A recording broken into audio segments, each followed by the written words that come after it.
Hi friends, ఈరోజు మనం పెసరపప్పుతో దోశలు వేసుకుందామండి. ఎలా వేయాలో ఏమేమి కావాలో చెప్తాను రండి. 3 గంటల పాటు నానబెట్టుకొని పెసరపప్పు శుభ్రంగా కడిగి పక్కన పెట్టుకోవాలండి. అల్లం కూడా శుభ్రం చేసుకోవాలి. పచ్చిమిరపకాయలు, అల్లము, జీలకర్ర ఇవన్నీ కావాలండి. ఇప్పుడు ఇవన్నీ మిక్సీలో వేసి అల్లం చిన్న చిన్న ముక్కలు, పచ్చిమిరపకాయలు చిన్న ముక్కలు చేసుకొని మిక్సీలో వేసుకొని కొంచెం ఉప్పు వేసి మెత్తగా రుబ్బుకోవాలండి. ఇలా రుబ్బుకున్న దాంట్లో జీలకర్ర కూడా వేసుకొని బాగా కలుపుకోవాలి.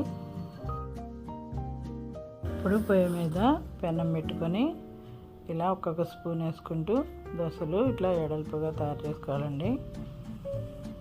ఇలా తయారైన దోశల్ని 2 వైపులా ఎర్రగా వచ్చేటట్టు కాల్చుకొని సర్వింగ్ ప్లేట్లోకి తీసుకోవటమే.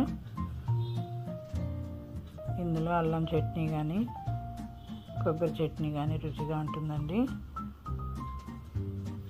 ఎమ్మి దోశ రెడీ టు ఈట్.